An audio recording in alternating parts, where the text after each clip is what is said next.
In today's lesson, we're going to talk about some shorthand ways to access directories, how to execute commands that may live outside of your path environment variable, and how to create and remove directories.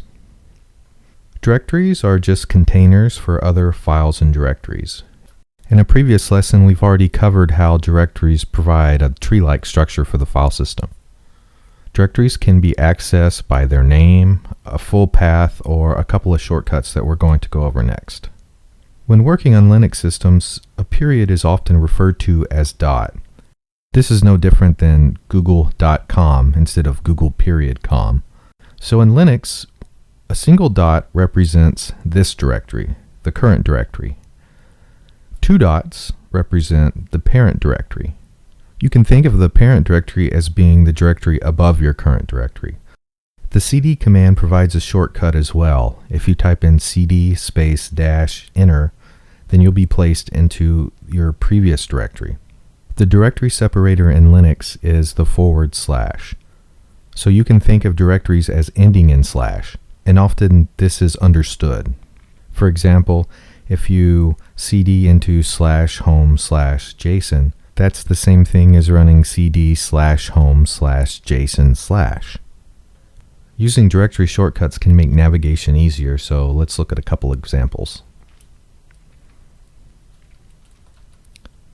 pwd shows our present working directory. You can type in the name of a directory to change to it.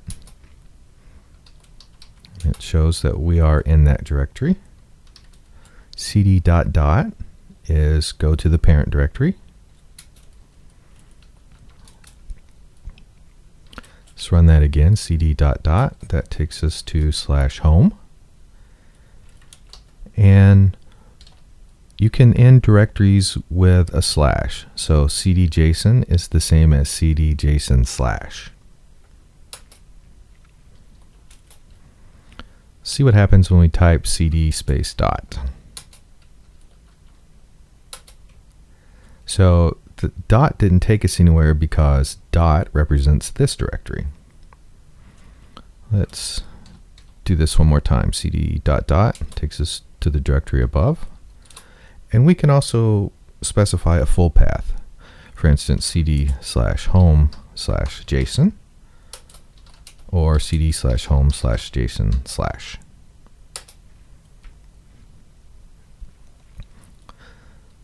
Let's change to another directory, cd_var temp.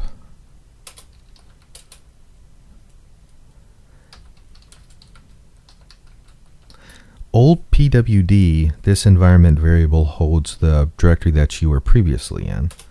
So if we look at that, it shows us that we were previously in home.jason. So if we use cd space dash, that takes us back to home.jason. We've previously talked about how the environment variable of path determines your command search path. You can specify a command with a full path. You can execute commands that are not in your path. And if you want to execute a command in the current directory you're in, you type // and the command. So our path environment variable determines where your shell will look for commands. So which tells us that if we just ran cat, that it would run bin cat. And we can also specify the full path to that, /bin/cat. And we get the same result. However, if we want to run a different cat, then we could do something like this.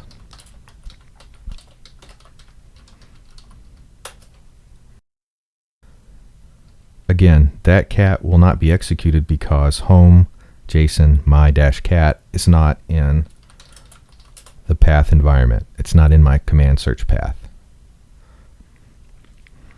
Let me change directory into my-cat. So we can remember that dot is this directory, / is a directory separator, and this is the name of the program, and it executes. So if you want to execute something in your current directory, just remember // and the name. If you want to create a directory, you can use the mkdir command. Now, -p is in brackets, and when I place something in brackets, that means that it's optional. So make directory requires that you give it a directory name to create. However, -p is optional. So mkdir space new dir will create a new directory named new newdir. -p stands for parents.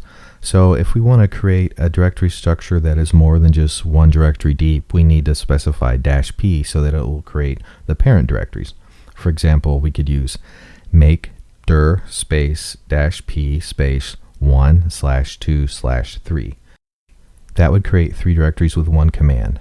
1, that's one directory. 1/2, that is your second depth, your second directory. 1/2/3, your third directory. When you want to remove a directory, use the rmdir command. The rmdir command only removes directories that are empty, that have no file contents.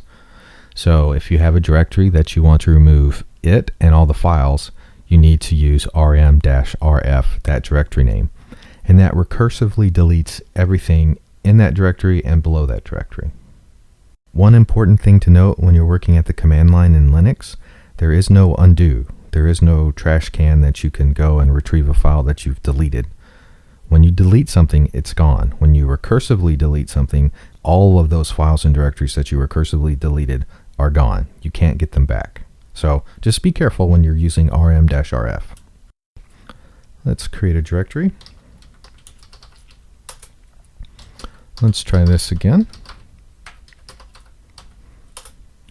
We can see that makedir command will not create the third directory because its parent dir2 does not yet exist. So if we want mkdir to do this, we'll need to specify -p for parents so that it will create the dir2 directory. And that worked. Again, the rmdir command only removes empty directories, so dir1 contains dir2 and 3. If we want to recursively remove them, we can use rm-rf dir1, and now that will delete dir1, and if there were any files in that directory, they would be gone. In this case, there's only one directory there, so dir2 will be gone, and then all the files and directories that are in there. Again, this deletes everything recursively, so anything at dir1 and below will be gone and you can't get it back.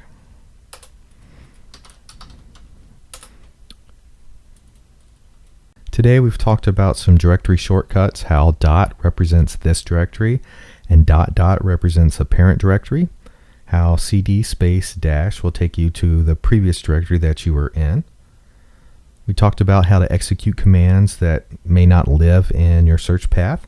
You can use a full path, or you can use // and the name of the command to run a command that is in the current directory that you're in. We also talked about how to create and remove directories. Practice navigating with directory shortcuts like cd space .. to take you to the parent directory and cd space dash to take you back to the directory that you were previously in. Also execute some commands with full paths like /bin/cat to execute cat. Also work on creating and removing directories and using rm-rf to recursively remove directories.